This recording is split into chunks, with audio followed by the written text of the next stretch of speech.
Eu agradeço e louvo o nome do Senhor pela oportunidade de estar aqui com vocês nesse sábado, dia 14 de setembro de 2024.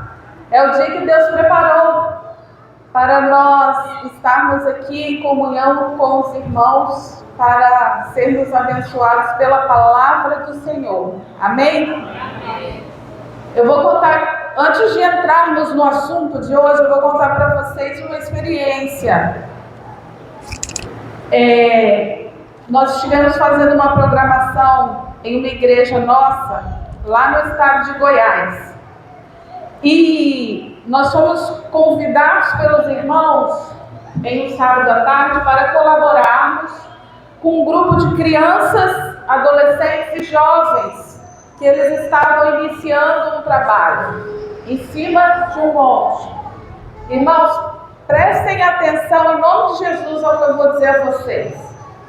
São crianças, tem crianças desde bebezinho que vai montado aqui no cangote, aqui no colo da irmãzinha, adolescentes e jovens até 15 anos, se eu não me engano, eram os mais velhos.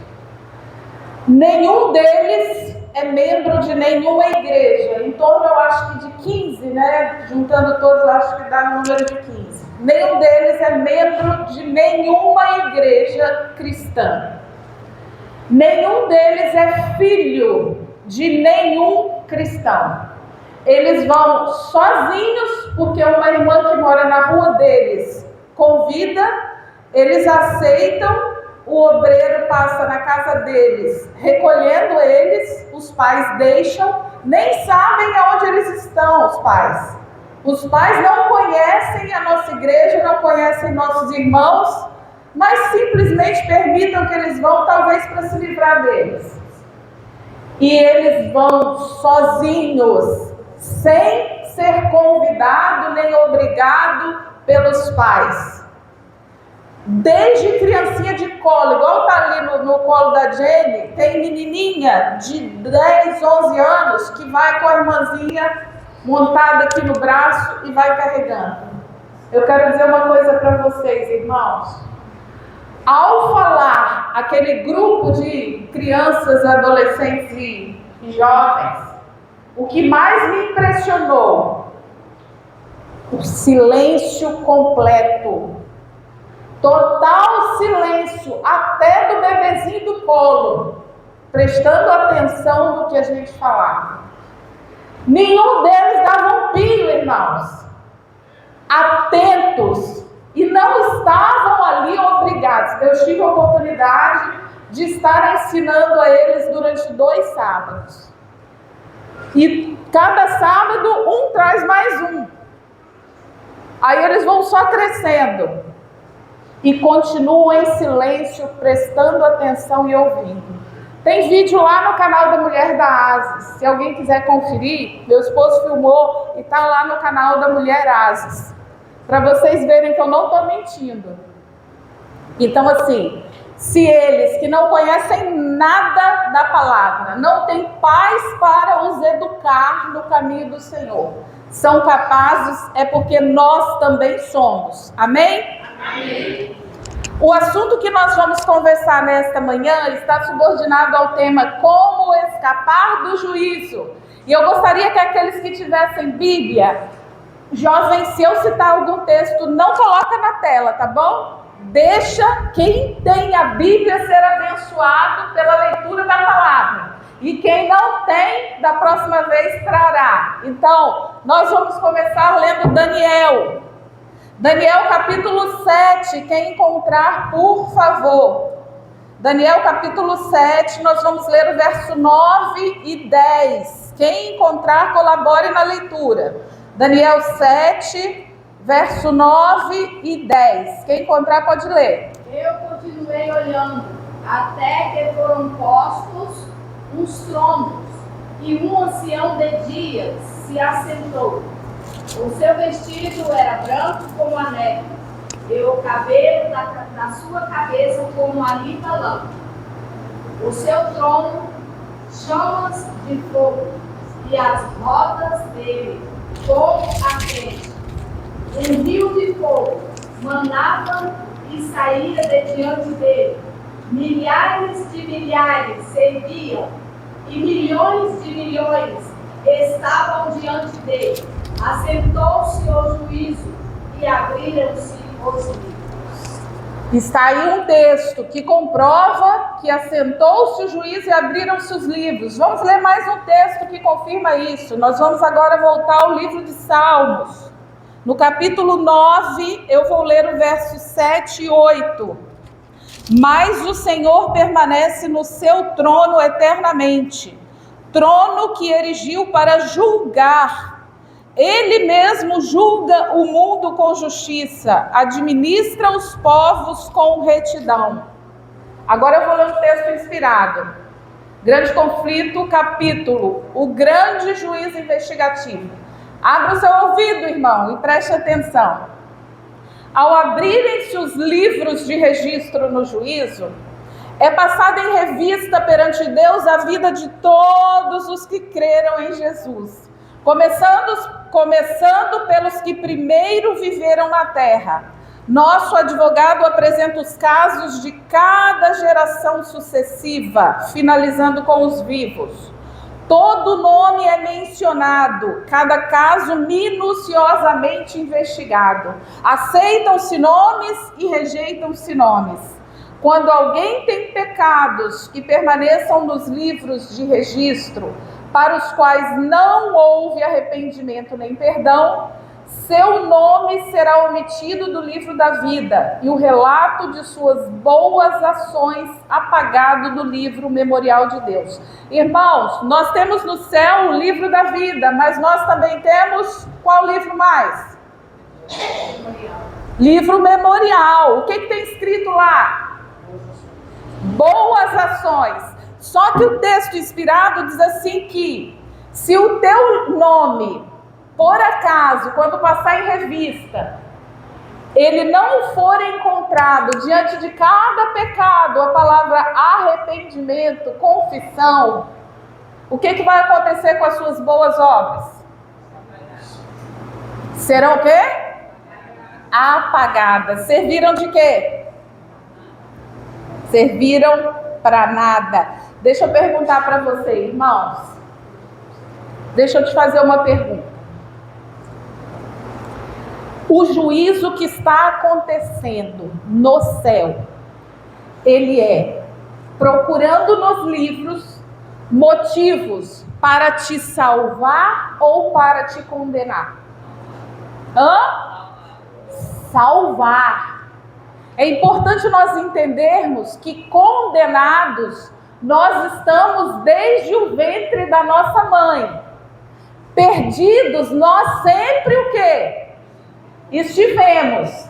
Então, quando nós pensamos no juízo, nós devemos entender que há um Deus que julga, há um advogado procurando nos livros, caçando de lupa, motivos para que nós sejamos o quê?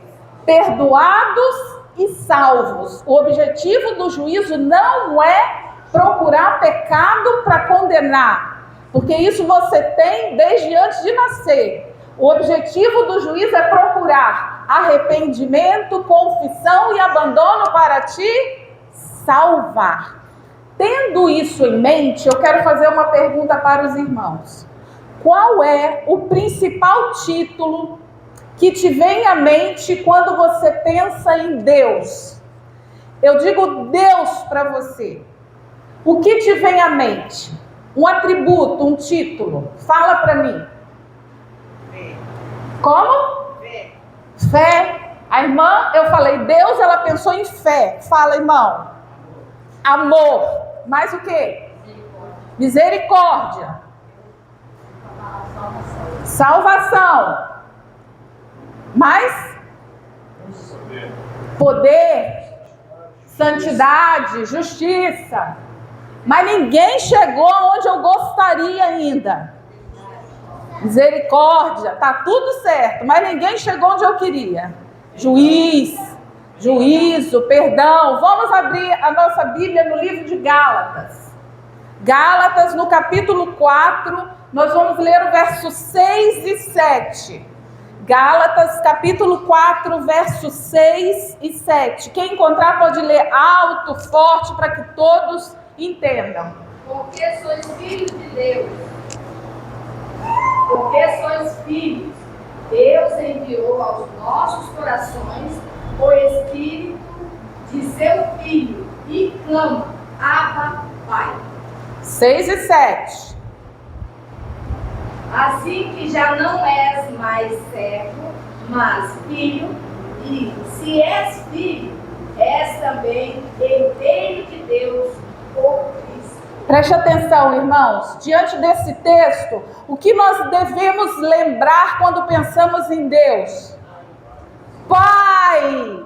Abba, Pai! O texto lido diz assim: sois filhos. Deus enviou aos vossos corações o Espírito de seu Filho que clama, Abba, Pai. Significa meu Pai, Paizinho. Nós, quando pensamos no juízo, temos que nos lembrar que o grande juiz de toda a terra, ele também é nosso Pai. Preste atenção, igreja. Quando nós entramos para a família de Deus, muitas vezes o que a gente entende é começar a desenvolver uma religião de servo. Eu vou explicar para vocês o que é isso. Porque nós sabemos que nós somos servos de Deus.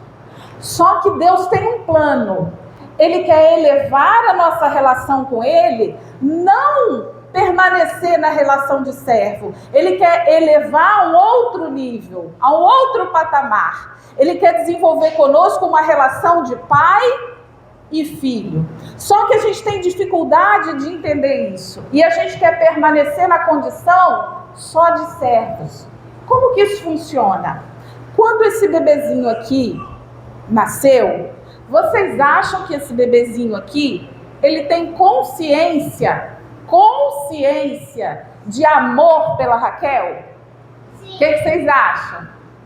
A princesinha disse sim. O que os maiores acham? Não tem, irmãos. Esse bebezinho não sabe o que é amor.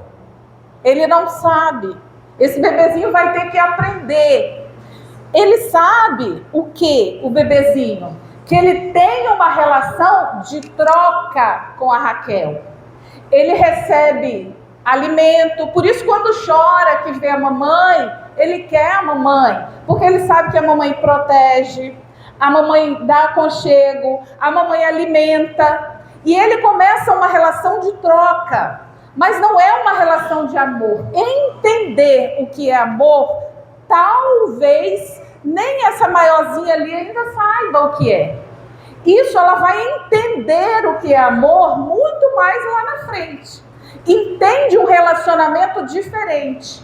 Então, a gente começa a nossa relação com Deus dessa mesma forma. A gente aceita Jesus, porque a gente entende que é bom, que é certo. E a gente começa uma relação de troca com Deus. A gente acha que se a gente produzir um bom comportamento, a gente vai receber em troca o quê? As bênçãos de Deus. Mas isso é um relacionamento de servo. Porque servo obedece ao seu senhor e recebe em troca alguma coisa. Então a gente começa assim como o bebezinho com a mãe, que depois chega o pai faz o quê? O pai arranca o bebezinho da segurança da mãe. Sempre é assim. Quem vai pegar o bebezinho e expor ele ao perigo, nunca vai ser a mãe. Sempre vai ser o pai, tá, Jenny? O pai vai pegar, colocar na bicicleta e falar assim, ó, eu lembro até hoje, isso me marcou. Não faz isso com meu filho. Deixa. Põe ele na bicicleta, ele foi de cara na árvore. A mãe não faz isso, só o pai tem coragem de fazer isso. Entendeu? Mas o pai, ele precisa tirar o bebezinho dessa segurança da mãe, mas é ele que vai trazer o nome, tá? Quem dá o nome é o pai. Por isso nós vamos receber um nome diferente do nosso pai. quando entrarmos no céu. Então, o pai traz compromisso, o pai é o sacerdote, o pai ensina a religião dentro de casa. Então, essa é a missão do pai. Claro que tem situações diferentes, nós não vamos entrar nesses detalhes. Há lares que o esposo não é da igreja, tudo bem. Mas a missão do pai é essa, trazer a religião para dentro de casa. E a mãe protege. Então, a gente começa com Deus da mesma forma. Senhor, eu obedeço e recebo a bênção. Mas a palavra de Deus não garante que essa é a vontade de Deus para conosco. Vamos ler mais um texto aqui. Nós vamos ler Romanos 8. Quem encontrar vai poder colaborar conosco na leitura, irmãos. Nós vamos para o capítulo 8 da carta do apóstolo Paulo aos Romanos. E nós vamos ler versos 15, 16 e 17. Eu vou ler o verso 15. Porque não recebestes o espírito de escravidão para viverdes outra vez atemorizados, mas recebeste o espírito de adoção, baseado no qual clamamos Abba Pai. Verso 16. O Espírito dele testifica com o nosso espírito, que somos filhos de Deus. 17. Somos filhos, somos vós herdeiros também, herdeiros de Deus e cordeiros de Cristo. Se é certo, com ele padecemos, por ele padecemos, para que também com ele sejamos glorificados. Irmãos, olha só, aqui diz que nós não recebemos o espírito de escravidão. Significa que Deus entende que nós nascemos na fé engatinhando. Mas o processo, ele precisa evoluir. Nós precisamos chegar à condição de filhos, porque Ele não procura na terra servos. Deus não enviou o seu Filho, Jesus Cristo, para buscar servos. Enviou seu Filho, Jesus Cristo, para buscar os seus filhos que estão perdidos aqui nesse mundo. Conseguem entender a diferença, irmãos?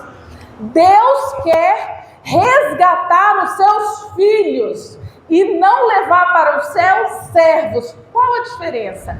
Quando eu saio daqui e vou visitar meu pai, que não mora aqui, eu não vou visitar o meu pai porque ele me impõe isso, ou porque se eu não for visitá-lo, ele não vai mais me amar, ou porque eu preciso de algo em troca. Por que eu vou visitar meu pai, irmãos, que mora longe daqui?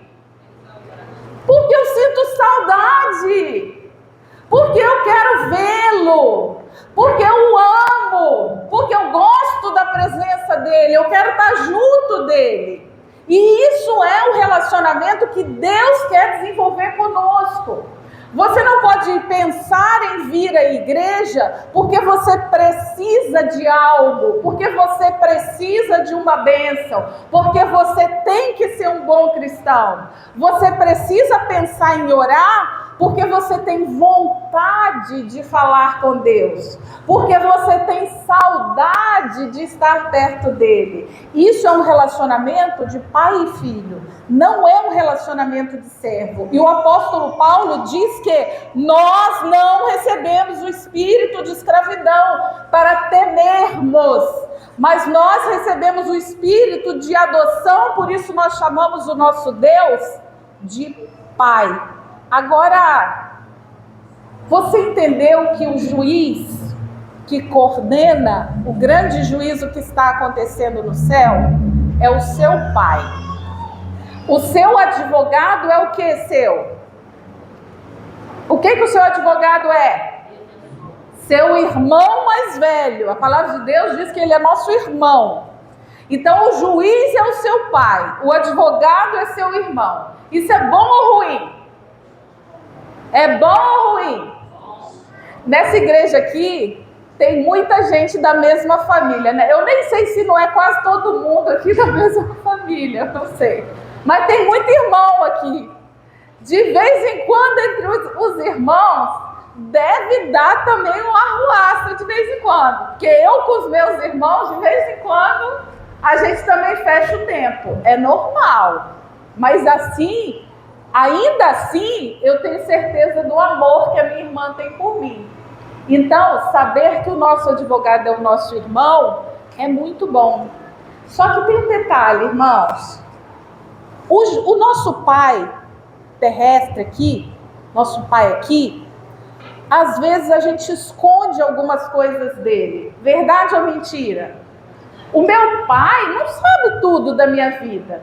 Tem coisa que eu nunca contei.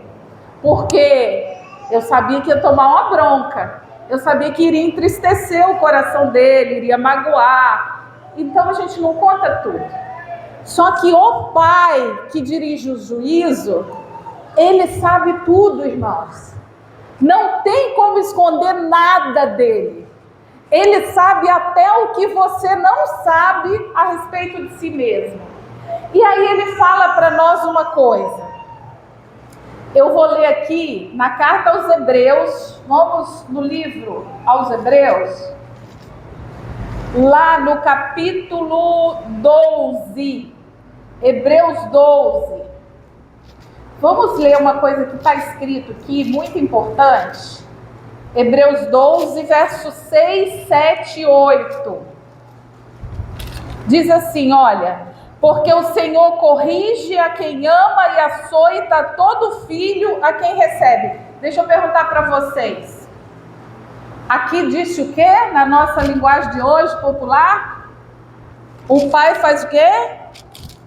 O Senhor corrige a quem ama e açoita todo filho a quem recebe. É para disciplina que perseverais. Deus vos trata como filhos, pois que filho há que o pai não corrija? Mas se estáis sem correção, de que todos se têm tornado participante, logo sois bastardo e não filho. Quem não é corrigido é o quê, irmãos?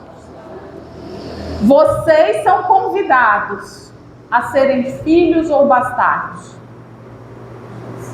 Eu vou repetir a pergunta. Vocês são convidados a serem filhos de Deus ou bastardos? Filhos.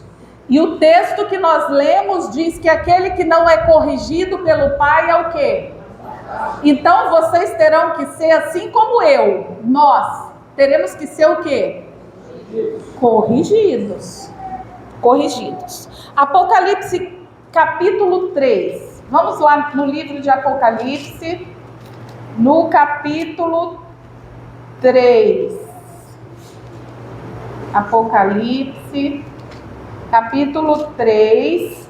Nós vamos ler o verso 15, 16 e 17. Conheço as tuas obras, que nem és frio, nem o quê? Nem quente. Quem dera fosses frio ou quente. Assim, porque és morno e nem és quente nem frio, estou a ponto de vomitar-te da minha boca. Pois dizes, estou rico e abastado e não preciso de coisa alguma. E nem sabes que tu és infeliz, sim, miserável, pobre, cego e nu. Irmãos, prestem atenção. Deus diz assim para nós em sua palavra. Eu conheço quem tu é, Raquel. Eu conheço quem tu é, Késia. Eu conheço quem tu é, Michele. Eu conheço Alzira. Eu conheço Salvador. Eu conheço João Paulo, Zé Paulo. Irmãos, Deus diz assim, olha, eu sei quem tu é. Só que ele diz mais uma coisa, ele fala assim, tu não sabes quem tu és. Porque ele diz assim, olha, porque não sabes o quê? Não sabes o que o texto diz? Não sabes o que, igreja? Tu não sabes nem o texto bíblico? Tu não sabes que és um pobre, cego, miserável e nu. Irmãos, Deus fala para mim, Mônica, você tem jeito de crente, roupa de crente, fala igual crente, prega igual crente, mas tu não conhece as tuas obras. Mas ele diz assim, eu conheço meu filho. E ele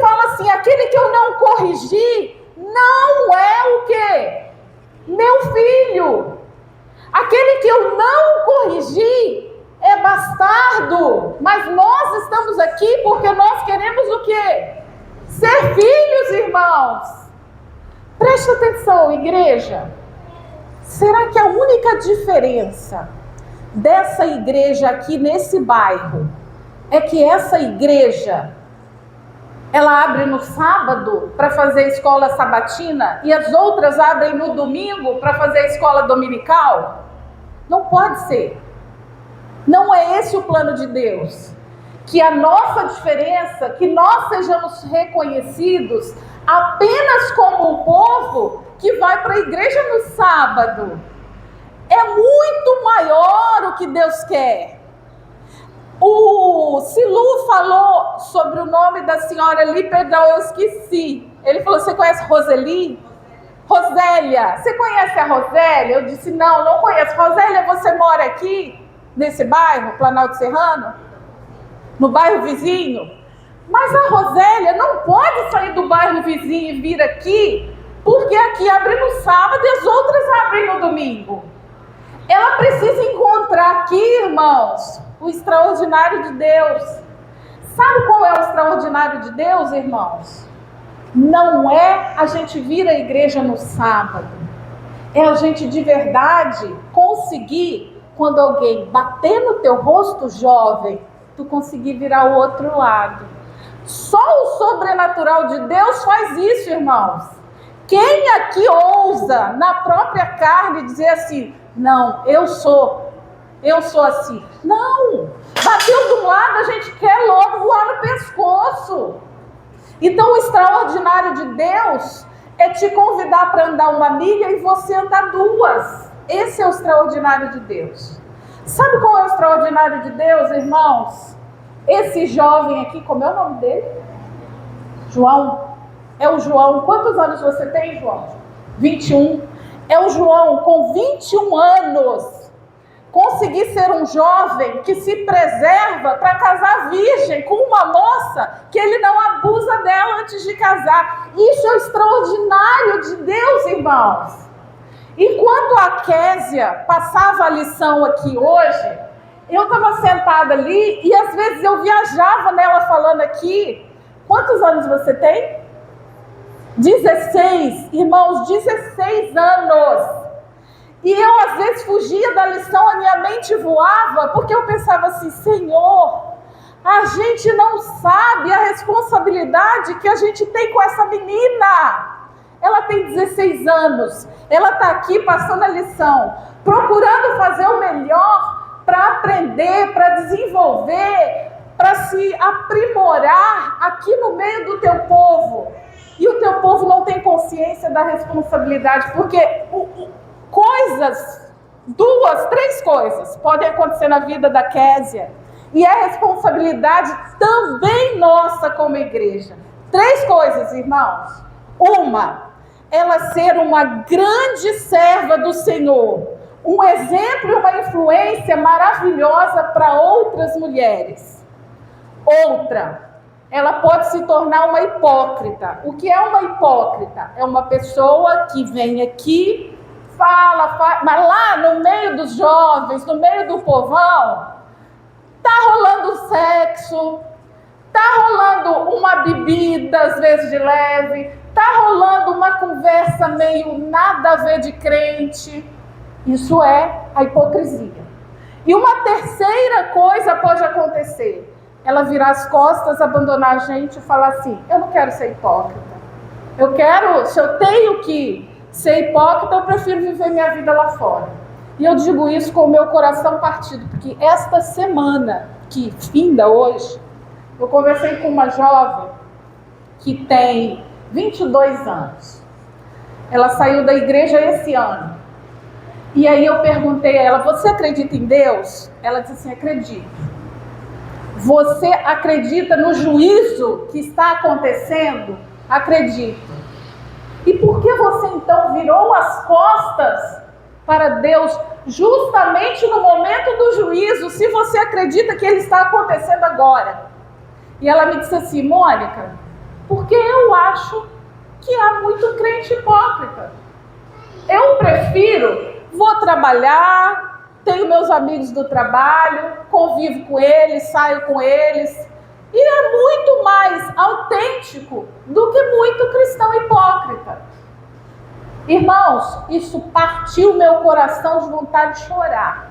Sabe por quê? Porque esse cristão hipócrita que influencia uma jovem como a Késia a falar assim, eu não quero ser hipócrita, vou viver minha vida, apesar de acreditar em Deus, colocando em sério risco a sua salvação, pode ser eu.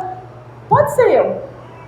Então, a gente precisa entender a nossa responsabilidade no tempo do juízo com essa jovem, com esse jovem, o João. Porque a nossa vida vai convencê-los de que há um juízo de fato no céu ou não. A nossa vida vai dizer para ele, jovem, insiste mais um pouco. Luta contra os teus hormônios e os desejos da tua carne e te esforça para ser fiel a Deus. Não desista, não siga a multidão para fazer o que é mal. Ou a minha vida pode dizer para ela assim, filha, isso aqui é um circo e a gente está aqui falando de Jesus e só. E aí ela entra no meio e também passa a viver uma hipocrisia de vida. Lá atrás, fazendo tudo que não deve, fora dessa porta, vivendo uma vida sem religião nenhuma fora dessa porta, e aqui dentro dirigindo a escola sabatina. E a culpa é só dela? Não, irmãos. Quando isso acontece, nós precisamos entender que a culpa também é de cada um de nós que está aqui. Cada um de nós tem a missão de viver o extraordinário de Deus. Cada um de nós aqui tem a obrigação de ser luz para o seu irmão que está sentado do seu lado. Cada um de nós aqui foi chamado para isso.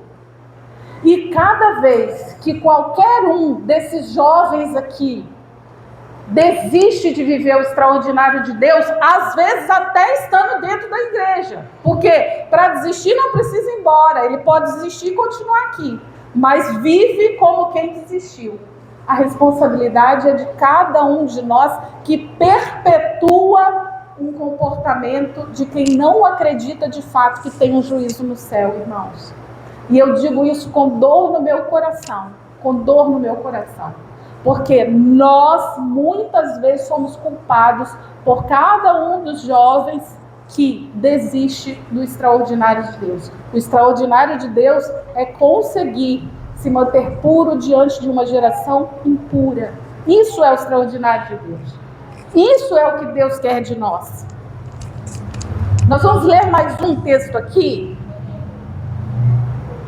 Está no livro de Joel, capítulo 2. Eu vou ler capítulo 2 de Joel, verso 1 a 3.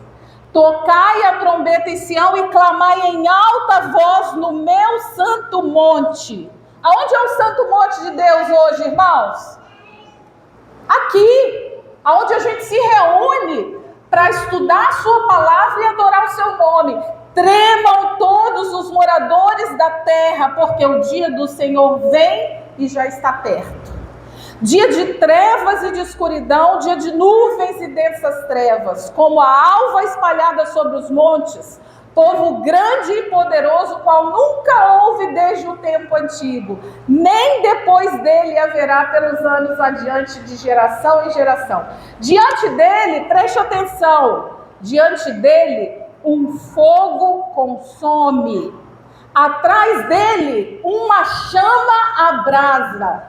A terra diante dele é como o jardim do Éden, mas atrás dele um desolado deserto. Sim, nada lhe escapará. O que vai escapar do Senhor, irmãos? Nada. Isso inclui eu e você também. Nada escapa aos olhos do nosso Deus. E eu queria dizer para vocês o seguinte, quero ainda. O texto de Apocalipse diz assim, porque não és quente nem frio. O quente é o fervoroso.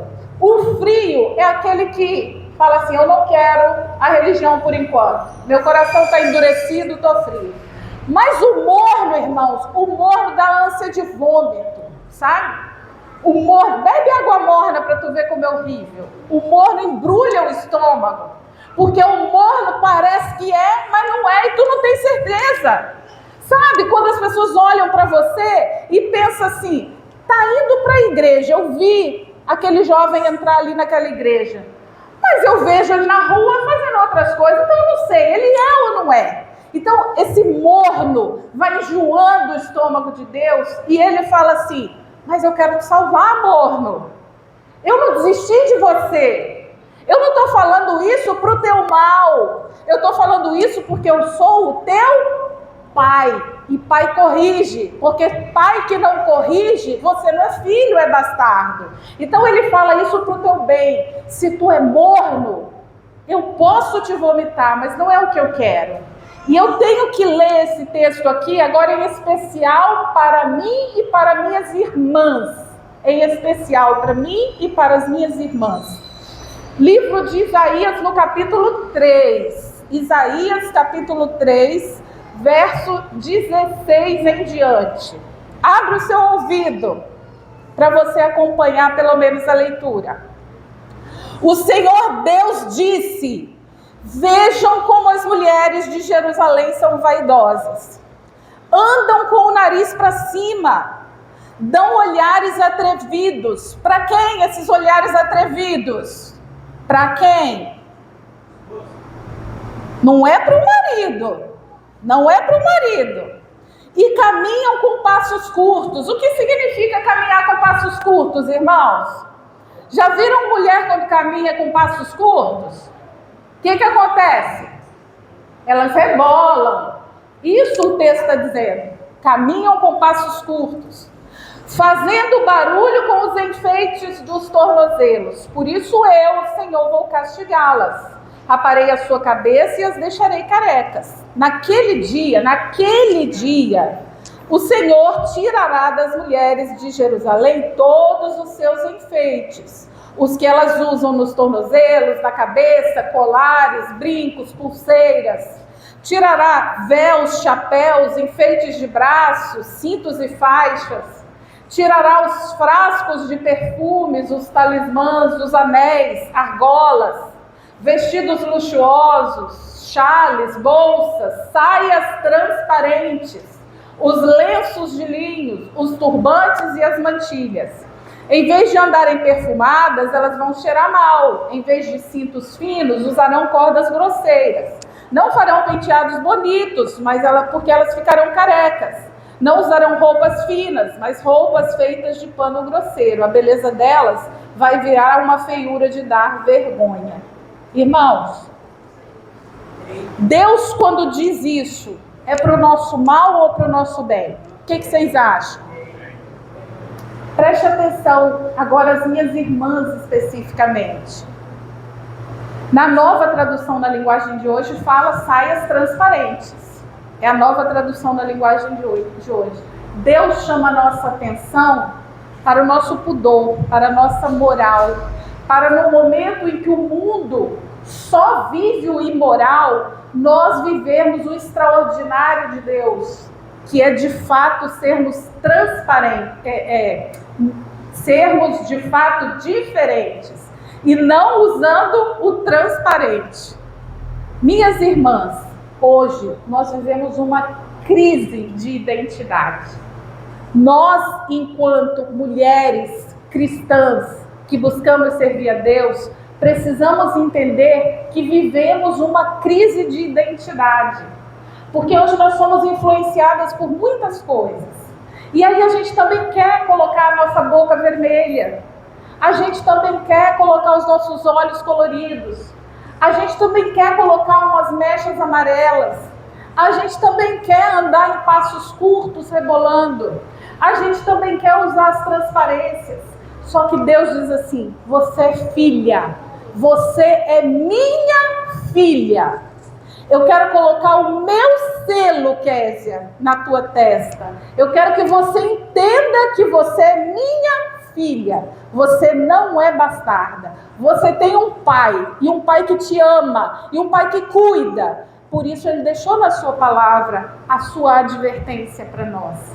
Eu vou concluir a mensagem de hoje contando para vocês uma experiência que aconteceu no meio do nosso povo, o povo do Advento, no ano de 1844, quando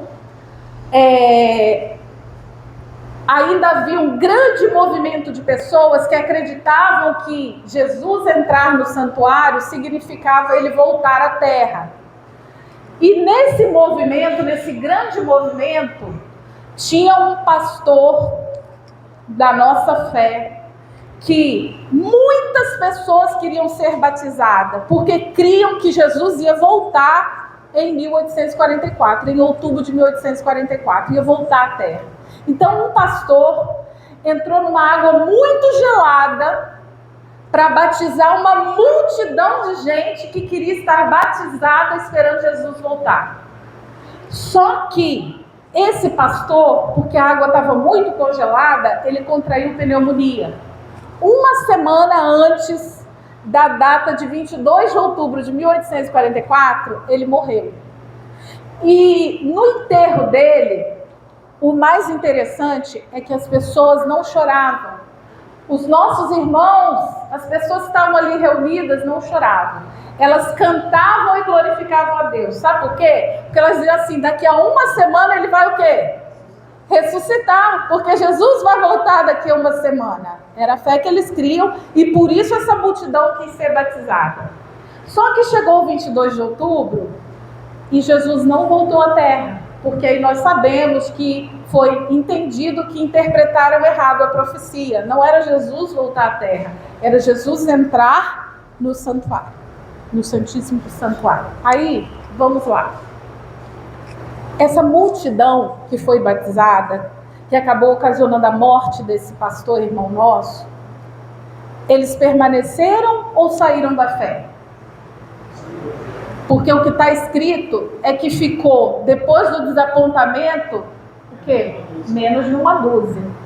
Então a gente entende que essa multidão foi embora, abandonou a fé. Quando esse pastor ressuscitar, quando Jesus voltar, vocês acham que ele vai procurar aquelas pessoas que ele batizou para a volta de Jesus? Sim ou não? Eu creio que ele vai procurar, porque afinal de contas ele morreu por isso. E quando ele procurar, existe grande possibilidade o quê? Dele não encontrar. Eles abandonaram a fé. Eu não sei lá na frente, depois, quantos se arrependeram ou não. Mas existe grande possibilidade dele não encontrar aquela multidão. E vai ser muito triste. Então assim é conosco aqui hoje. A gente vive marcando encontros lá no céu, na eternidade. Mas a gente precisa cuidar uns dos outros aqui, de verdade, para que quando a gente chegar lá, a gente de fato não tenha uma ruim surpresa, para que de fato a gente esteja lá. Quando eu falo aqui para minha irmã Raquel, eu digo assim, eu estou feliz de te ver. E eu quero que a gente se encontre lá no céu. Irmãos, isso tem que ser de verdade. Tem que ser de verdade. Quando eu falo aqui que eu me preocupo com a Késia, o olho dela está cheio d'água, eu não sei porquê. Mas quando eu falo que eu me preocupo com ela e com o João, e que eu desejo muito que esses jovens aqui vivam o extraordinário de Deus, tem que ser de verdade, irmãos. Eu tenho que estar disposta a fazer tudo e qualquer coisa para ajudar essa jovem a ver o extraordinário de Deus na minha vida e a viver o extraordinário de Deus na vida dela. Cada um de vocês precisa entender isso. Porque a gente só vai conseguir chegar lá se de fato nós tivermos um ajudando o outro. Não tem como eu pensar na minha salvação, na salvação do meu marido e dane-se o resto. Não pode. A salvação dela é minha responsabilidade também. A salvação de cada um aqui tem que ser responsabilidade de um e do outro também. E eu quero deixar aqui por fim para vocês. Vamos lutar com Deus de verdade, para a gente conseguir viver o extraordinário dele. Isso vai impactar o mundo. Não é o nosso muito falar, é o nosso viver o extraordinário de Deus de verdade, é que vai impactar o mundo. Começando aqui dentro, uns com os outros. E lá fora muito mais.